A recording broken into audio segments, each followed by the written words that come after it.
In the heart of a city that had forgotten its own name, people just called it the Gray. Life was painted in shades of dull concrete and muted fear. The sky above was usually a tired, colorless blanket, and the streets below were filled with people who walked with their heads down, not out of respect, but out of habit. It was safer that way. To look up was to invite questions, and questions were dangerous. The only sounds that dared to be loud were the state's loudspeakers, which were bolted to every corner.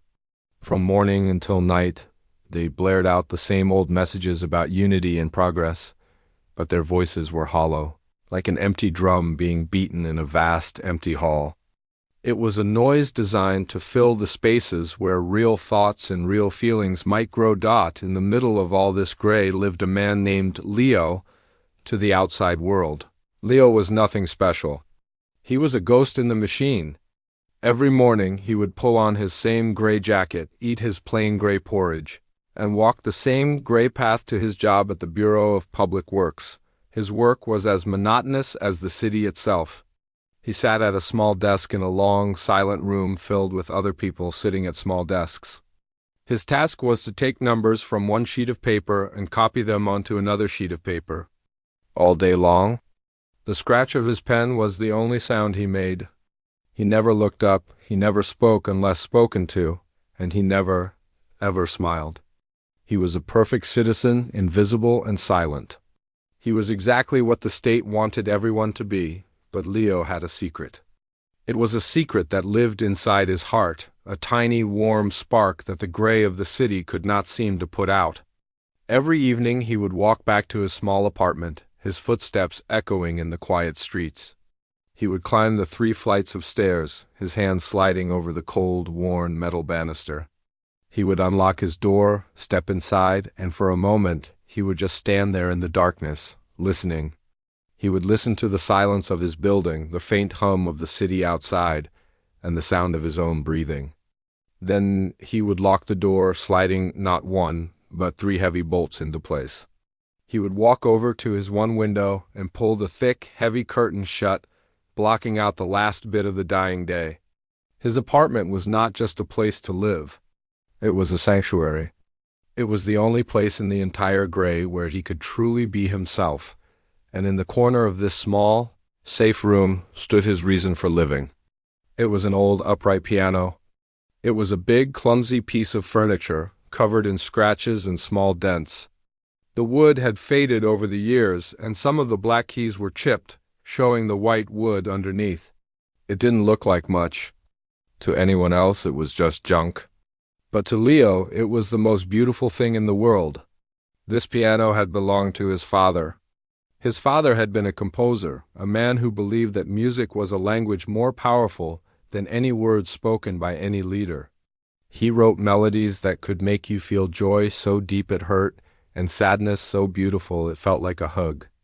But that was a long time ago, before the new leaders decided that such feelings were a sickness. They called his father's work decadent and dangerous. They took all his sheet music, and they silenced him forever. Leo remembered sitting on this piano bench as a small boy, his feet dangling far above the floor. He remembered his father's big, warm hands covering his own, guiding his small fingers to the keys. "Feel that, Leo?" his father would say, his voice soft and low. "Each note is a heartbeat.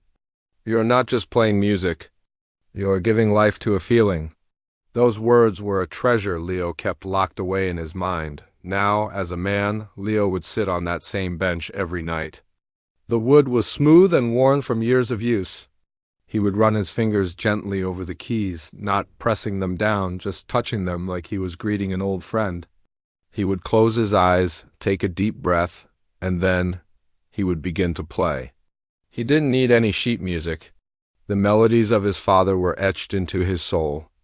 The first note would always be a little hesitant, a quiet question in the silence of the room. But then, as his fingers remembered their dance, the music would begin to flow. It was not loud music. He was always so careful. He had stuffed old rags and towels in the back of the piano and against the door to muffle the sound. The walls in these buildings were thin, and a neighbor's loyalty could be bought for a little extra food or a warmer coat. A single complaint could bring the state's men to his door, so the music was soft, a private whisper meant only for him. It was a haunting, gentle sound that filled the small room, pushing back the gray and the silence. As he played, the tightness in his chest would begin to loosen. The memory of the endless numbers at his work would fade away. The feeling of being a ghost would disappear, and he would feel solid and real again. The melodies his father wrote were full of a longing for a world Leo had never known, a world with blue skies, with green fields, with people who laughed out loud and looked each other in the eye. When he played, he wasn't just in his small apartment anymore. He was walking through those fields, he was feeling the sun on his face, he was hearing the sound of real, uncontrolled laughter. The piano was his time machine, his ship, his church. It was the one place where his soul could stretch its wings and breathe, even if just for a little while. He would play until his fingers ached and his eyes burned with tired tears. Then he would gently close the lid, locking the music back inside its wooden home, ready to face another gray day, carrying the secret song in his heart. The music inside the small apartment felt like a bird in a cage. Every night, Leo would let it out to fly around the room, but it could never go further. The thick curtains, the heavy door, the towels stuffed into every crack, they were all the bars of its prison. And as the weeks turned into months, Leo started to feel that the cage was getting smaller, not just for the music, but for him too. The melodies his father had written were meant to soar, to travel on the wind, to reach other hearts. Keeping them all to himself felt like a selfish act, but it was also a lonely one. He was a keeper of a beautiful secret, but what good is a secret if no one else knows it exists? One evening, a warm breeze was blowing through the city, a rare thing that smelled of distant rain and damp earth instead of dust and concrete. As Leo sat down at the piano, he felt a strange pull. He looked at the window, at the heavy gray curtain that blocked out the world. He thought about the breeze, about how it carried things from one place to another. A crazy, dangerous thought began to form in his mind. What if just a little bit of the music could ride that breeze? Just a few notes. What would be the harm? His heart started to beat a little faster, a nervous drum against his ribs. He walked to the window, his hand trembling slightly as he reached for the edge of the curtain. He hesitated. The state's men were always listening. A neighbor with a grudge could ruin his life with a single phone call. But the breeze was calling to him, and the music in his heart was pushing back. Taking a deep breath, he pulled the curtain back just a sliver. Then, with a soft click, he slid the stiff window latch open. He opened it only a crack, no wider than his finger. The night air rushed in, cool and fresh, carrying the city's muted hum. It felt like a breath of freedom. He went back to the piano. His fingers felt clumsy now, heavy with fear. He played a simple melody, one of his father's gentlest pieces. He played it softly, so softly he could barely hear it himself. But as he played, he realized the sound was different. It wasn't just bouncing off the walls anymore. A tiny thread of the music was escaping through the crack in the window, being carried away into the night. The thought was both terrifying and thrilling. He felt like he was sending a message in a bottle out into a vast, dark ocean. He had no idea if it would ever reach anyone or if it would just be lost. When he finished, he quickly closed the window and latched it shut, his heart pounding. He had taken a risk, a stupid, wonderful risk. Down below, in the small, square courtyard of the apartment building, a young woman was sitting on a small bench. She worked at the state library, a job that was just as gray and quiet as Leo's. Her days were spent stamping dates into approved books and secretly hiding the ones that were forbidden. The ones filled with stories and poems that the state had decided were dangerous. She loved those books. They were her own secret prison of beautiful things. That night she couldn't sleep. The air in her small room felt stuffy, so she had come down to the courtyard to breathe. She was staring up at the few stars that were brave enough to peek through the city's hazy glow when she heard it. At first she thought it was just a trick of the wind, a whisper that sounded like a tune. But then it came again, clearer this time. It was a piano. A sound so out of place, so impossible in the silent, sleeping city that she froze. It was a melody she had never heard before, filled with a sad kind of beauty that made her chest ache. It spoke of things she had only read about in her forbidden books: longing, hope, a gentle sorrow that was somehow comforting. She didn't know where it was coming from, but she sat there, perfectly still, until the last note faded into the night.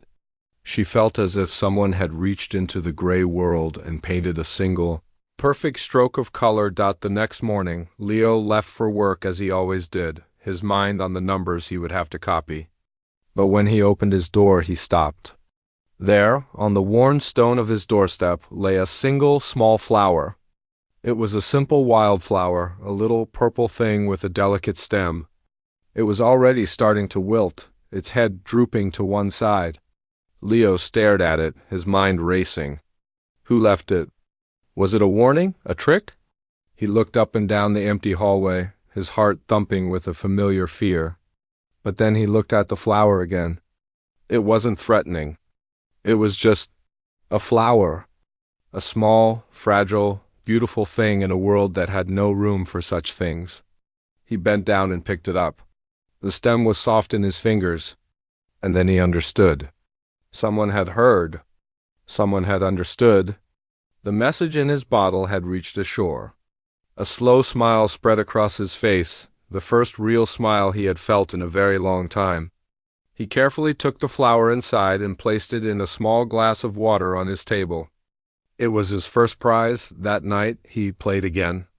And this time he was not just playing for himself. He was playing for the person who left the flower. He opened the window a little wider, just enough for the music to flow out more clearly. He played with a new feeling, a new confidence.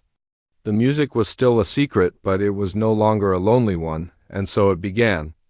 A silent ritual was born in the courtyard. Every evening, as the last light of day faded, a few people would start to gather. They never talked about it. They never even looked at each other directly. They would just find a spot on a bench or lean against a wall and wait. An old man who had seen the city before it turned gray would come and close his eyes, letting the music take him back to his youth. A young mother would stand with her child in her arms, gently swaying to the melody, hoping that some of its beauty would sink into her daughter's dreams. They didn't know who the player was, and they didn't need to know. The music was enough. It was a shared moment of peace, a silent promise that they were not alone in their feelings. The music became a whispered legend, a secret passed from one person to another. It was a story of a ghost who played a piano, a ghost who reminded them that they were still human. And in the heart of the gray, where silence was the law, the forbidden's music was singing the loudest. But even the quietest whispers can travel on the wind, and in the city of the gray, the wind was always listening. The secret gatherings in the courtyard, the shared glances, the silent hum of a forbidden's melody, it was a small flame. But in a world of darkness, even a small flame can be seen from a long way off. It wasn't a single person who betrayed the secret. It was fear itself. Fear was a disease that spread through the city, and it lived in the heart of a man who lived on the floor below Leo. This man had heard the music, too. At first, it had been a comfort, a small sign that something beautiful still existed. But as the days went by, the comfort turned to annoying anxiety. What if they were found out? What if the state's men came and dragged everyone away? The thought of it kept him up at night, his stomach twisted in knots. He started to see enemies everywhere. He imagined his neighbors watching him, judging him. The music was no longer a comfort. It was a liability. It was a risk he could not afford to take. So, one morning, he walked to the local security office, his hands sweating and his heart a heavy stone in his chest. He didn't even have to say much. He just whispered a few words about a piano and a man who played it at night. He did it for his own safety, he told himself. He did it to protect his family. He left the office feeling lighter, the stone in his chest gone. But he left a trail of poison behind him. The whisper traveled up the chain of command, from a low-level officer to a captain, and finally, it landed on the desk of the state security director. The director was a man who believed in order above all else. He saw the city not as a place for people to live, but as a machine to be controlled. Every person was a cog, and every cog had to turn exactly as it was supposed to. Emotions, art, music, these were like grit in the machine's gears. They caused unpredictable movements, they made people think and feel, and that was the most dangerous thing of all. When he heard about the piano, he didn't just see a man playing music. He saw a rebellion starting. He saw a seed of dissent being planted in the hearts of the people. It had to be pulled out by the root, and it had to be done in a way that would scare everyone else into silence for good. He gave the order himself. The knock came late at night, long after the last note of music had faded into the evening air. It wasn't a gentle knock. It was a heavy, sharp fist against the wood, a sound that carried the weight of authority and violence. Leo's eyes flew open. His heart seized in his chest. He knew instantly what it was. He lay perfectly still in his bed, hoping it was a mistake, hoping they would go away. But the knock came again, louder this time, followed by the cold, metallic click of the lock being picked from the outside. He scrambled out of bed, his bare feet silent on the cold floor. There was nowhere to run. There was nowhere to hide. The door swung open, and two large men in dark, uniformed coats filled the doorway. Their faces were hard and blank like stone walls. Behind them stood the director, a tall, thin man with eyes that seemed to look right through you. He stepped into the small apartment, his polished boots making a soft, menacing sound on the floor. He didn't even look at Leo at first. His eyes scanned the room, taking in every detail: the neat stack of books, the small table, and finally they landed on the piano. He stared at it for a long moment as if it were a living enemy. "So this is the source of the sickness," the director said, his voice quiet and cold, much more frightening than a shout.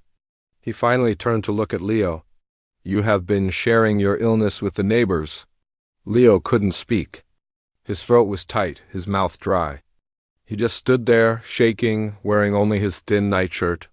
He felt small and naked under the director's gaze. "Music is a dangerous thing," the director continued, walking slowly towards the piano. He ran a gloved finger along the dusty top. "It makes people feel things. Feelings are unpredictable. Unpredictability is chaos. We do not allow chaos." He turned to his men. "Bring it outside." Leo's heart broke. "No," he whispered, the word barely a breath. "Please don't." The director ignored him. The two men grabbed the piano, their muscles straining. They lifted it and dragged it towards the door, its legs scraping and screeching against the floor. It was the sound of his soul being torn apart. Leo wanted to fight, to scream, to throw himself at them, but his body was frozen with fear. He could only watch as they dragged his father's piano, his only connection to a world of beauty, out of his sanctuary and into the cold, dark hallway. They forced him to follow them down the stairs. Other doors were cracked open, and he could see the terrified eyes of his neighbors peeking out, but no one said a word. They all just watched, their faces pale with fear. They carried the heavy piano down the 3 flights of stairs and out into the courtyard, the very place where the music had brought so many people a moment of peace. The director's men had already woken everyone in the building. They stood huddled together in their nightclothes, shivering in the cold night air, their faces illuminated by the single harsh light the men had set up. They placed the piano in the center of the courtyard, like a sacrifice on an altar. The director stood beside it. "This," he announced, his voice echoing in the sudden silence, "is what happens to those who spread dissent. This is what happens to those who try to corrupt the harmony of the state with their own noise." He nodded to his men. One of them pulled a long, heavy axe from a bag. Leo let out a cry, a sound of pure agony. "No, please, not that. Take me, but don't." His voice broke. The man with the axe showed no emotion. He raised it high above his head. For a moment, it seemed to hang there, a dark shape against the night sky. Then it came down. The sound was horrific. It was a sickening crunch of splintering wood and a sharp metallic twang as a string snapped. Leo flinched as if he had been struck himself. He saw the faces in the crowd, the old man with his eyes squeezed shut, the young mother clutching her child's head to her chest, the girl from the library with tears streaming down her face. The axe came down again and again. The men worked with a brutal, methodical efficiency. They were not just destroying an object. They were killing an idea. They were smashing the memory of a father, the hope of a community, the spirit of a man who only wanted to share a little beauty in a gray world. The sound of the piano being torn apart was a violence against the silence, a percussive, ugly noise that was the complete opposite of the music it once made. When they were done, all that was left was a pile of broken wood, twisted wires, and shattered keys. It was a monument to the state's power. The director walked over to Leo, who had fallen to his knees in the dirt. He leaned down close, his voice a low growl that only Leo could hear. "The next sound we hear from you will be your confession, and it will be loud." Then he turned and walked away, his men following him, leaving behind the wreckage and the silent, terrified people. Leo didn't move for a long time. He just knelt there, staring at the remains of his piano, the pieces of his heart scattered in the dirt. The neighbors slowly slipped back into their building, their heads bowed, the hope in their eyes extinguished. The courtyard was empty once more. Finally, Leo got to his feet and walked back up the stairs to his apartment. He locked the door, sliding the 3 heavy bolts into place, but it felt different now. It wasn't a sanctuary. It was a prison. He stood in the middle of the room, in the empty space where the piano used to be. The silence was no longer a comfort. It was a heavy, crushing weight. They had tried to silence him. And as he stood there in the deafening quiet, he thought they had succeeded. For weeks, a heavy, wet blanket of silence fell over the apartment building and the small courtyard below. The broken pieces of the piano were left where they fell, a pile of splintered wood and tangled wires that served as a constant, grim reminder. It was a monument to fear.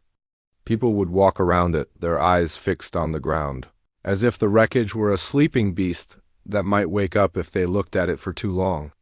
The evening gatherings in the courtyard stopped. The windows stayed shut. The shared, secret moment of beauty had been replaced by a shared, public terror. The state had made its point, and the point had been heard loud and clear. There was no room for song. Leo felt the silence more than anyone. His apartment, once a sanctuary, was now a tomb. The empty space in the corner where the piano used to stand was like a missing tooth in a smile. It was all he could see. He would sit in his chair at night, staring at the wall, and the silence in the room was so loud it rang in his ears. It was a hungry silence, and it was eating him from the inside out. He went to work, he copied his numbers, he came home, he ate his plain meal, he sat in the silence. The routine was the same, but the meaning was gone. Before, the routine was something he endured to get to the music at the end of the day. Now there was nothing at the end of the day. There was just the next day and the next, all stretching out into a long, gray, silent road. He was a ghost again, but this time he wasn't just invisible to others. He was invisible to himself. The spark his father's music had kept alive inside him had been extinguished, and all that was left was cold, gray ash. But a memory is not a physical thing. You cannot take an axe to it. You cannot break it into pieces and leave it in a courtyard for everyone to see. The music had not just been sound waves traveling through the air. It had been a feeling, and feelings have a way of sinking deep into the soil of a person's heart. In the quiet, dusty halls of the state library, the young woman who had left the flower was putting books back on a shelf. Her movements were slow and automatic, her mind as gray as the city outside. She thought about the man who played the piano, and her heart ached for him.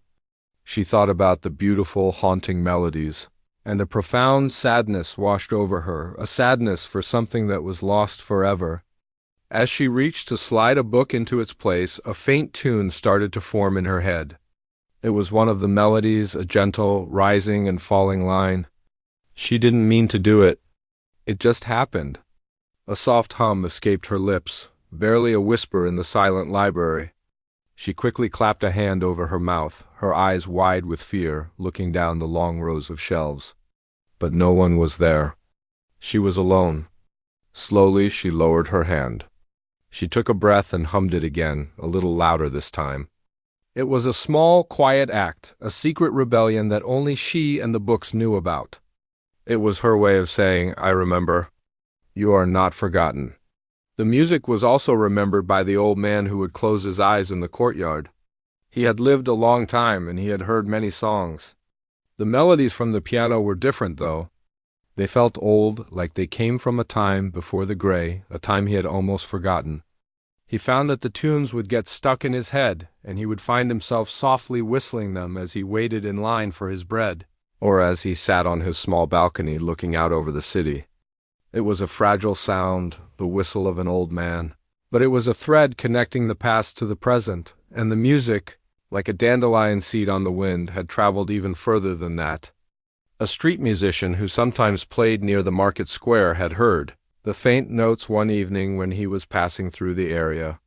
He didn't know who was playing, but the melody had stuck with him. He played a simple accordion, a battered instrument with a few sticky keys. A few days after the piano was destroyed, he was feeling low. The city felt even more oppressive than usual. He started to play a sad, folksy tune, but then, without really thinking about it, his fingers found the notes of the melody he had heard. It wasn't the same. An accordion could never sound like a piano. It was a simpler, rougher version, but the heart of the song was still there. A few people in the small crowd that had gathered stopped and listened. They didn't know the song, but it felt familiar, like a dream they had once had. The musician played it through twice, then, seeing a patrol car turn the corner, he quickly packed up his accordion and disappeared into the crowd. But the seed had been planted in a new place, with new ears to hear it. Leo knew nothing of this. To him, the music was dead. He was just a shell of a man, going through the motions of a life that no longer had any music in it.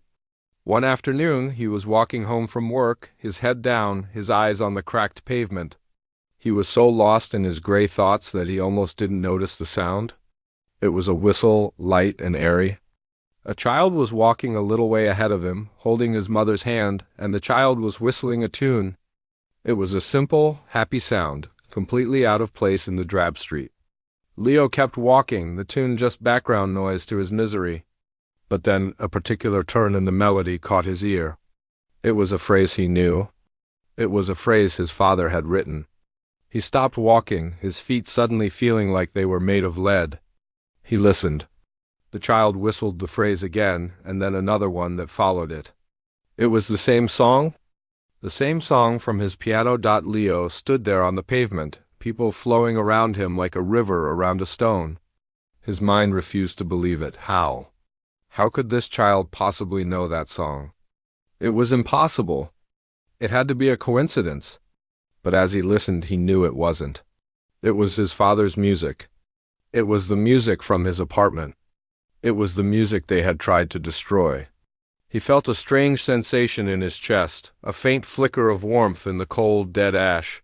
He watched the child and his mother turn a corner and disappear. The little whistle fading away, he started walking again, but his steps were different. He was no longer just walking home. He was thinking. He thought about the music, how it had escaped through his window. He thought about the people in the courtyard, their faces turned up to listen. He thought about the flower on his doorstep. The music hadn't just been for him. It had gone out into the world. It had found a home in other people's memories and their hearts. They hadn't just broken his piano. They had shattered it, and in doing so, they had scattered the seeds of its music all across the city. They had tried to silence one man, but now the song was being sung by many. It was a hum in a library, a whistle from an old man, a tune from a street accordion, a happy little melody from a child. He realized then that they hadn't silenced him at all. They had set his music free. And a free song, a song that lives in the hearts of the people, is a song that can never, ever be silenced. The silence in his apartment was still heavy, but for the first time in weeks, Leo felt a tiny spark of hope. He had lost his piano, but the music was not his to lose anymore. It belonged to the city now. The city began to stir, not with life, but with duty. The annual Day of National Unity was approaching, and the gray was being dressed up for a party it didn't want. Workers hung long, red banners from the buildings, the color so bright it looked like a wound against the dull concrete. Loudspeakers, which usually droned on with boring announcements, now blasted triumphant, marching music that felt aggressive and angry. Soldiers practiced their march in the streets, their heavy boots stomping in perfect, soul-crushing unison. It was a celebration of the state's power, a reminder to everyone that they were small and the state was big. For most people, it was just another day to be endured, a day to keep your head down and your mouth shut. Leo felt the weight of it all pressing down on him. He still walked to his job, still copied his numbers, still returned to his silent apartment. The empty corner was a constant, aching presence. But the memory of the child's whistle was still there, too. It was a tiny, glowing ember in the cold ashes of his heart. He would find himself humming the tune, sometimes a quiet, private sound that no one could hear. He was no longer just a ghost going through the motions. He was a ghost carrying a secret song. He didn't know what to do with it, but he knew it was important. It was the only thing he had left, but he wasn't the only one carrying the song. The young woman from the library felt it too. She saw the preparations for the parade, the forced smiles, the intimidating displays of military strength, and a quiet anger began to burn inside her. They could destroy a piano, they could scare people into silence, but they couldn't kill the feeling the music had created. She decided that the day of national unity, the state's most important day, was the perfect day to remind them of that. She started quietly. She went to the old man who had whistled in the courtyard. He listened to her plan, his eyes, which had been so sad and distant, slowly lit up with a spark of their old fire. Together they went to the street musician who remembered the melody well. One by one, they quietly approached the others who had stood in the courtyard, listening in the dark. They didn't use words like rebellion or protest. They just talked about the music, about how it made them feel, and about how it deserved to be heard again. Their plan was audacious and seemed impossible. They were going to fix the piano. Late one night, under the cover of darkness, they went into the courtyard. The broken pieces were still there, a sad pile of wood and wire. They carefully gathered every last fragment, every splintered piece of the frame, every tangled string and every broken key. They carried their precious cargo to a hidden place, a forgotten basement storage room under the library that the young woman had access to. It became their secret workshop. The work was slow and difficult. The old man, it turned out, had been a carpenter in his youth, and his gnarled, arthritic fingers remembered their old skill. He carefully glued the splintered wood back together, reinforcing the frame with whatever strong pieces he could find. The street musician used his knowledge of instruments to try and salvage the strings, stretching and tightening them, even though he knew they would never sound perfect. Others brought what they could, a few small screws, a pot of glue, a piece of sandpaper to smooth the rough edges. They worked in secret, their whispered conversations and the soft sounds of their work the only music in the dusty basement. They were not just fixing an instrument. They were piecing their community back together. The piano they created was a patchwork, a mosaic of broken parts. It was scarred and imperfect, but it was standing. It was a testament to their belief that even what is broken can be made whole again. The day of the parade arrived. The sky was a harsh, unforgiving blue. The central square was packed with people, herded there by the state. They stood in neat, orderly rows, their faces blank. On a large stage, officials gave long, boring speeches about strength and unity. Tanks rolled through the streets, and soldiers marched with stiff, robotic precision. The air was thick with the noise of engines and the blare of the loudspeakers. It was a display of absolute control. Meanwhile, in a quiet alleyway, the small group carried their resurrected piano up a hidden, narrow staircase. It led to a small, dusty balcony of an old, abandoned office building that overlooked the entire square. Leo was with them. When they had first come to him with the plan, he had been terrified. But then he had seen their faces, saw the hope and determination in their eyes, and he knew he couldn't let them down. He was no longer just playing for himself or for the memory of his father. He was playing for all of them. They placed the patchwork piano on the balcony. Leo sat down on the simple wooden bench. His hands were shaking and his heart was beating like a drum.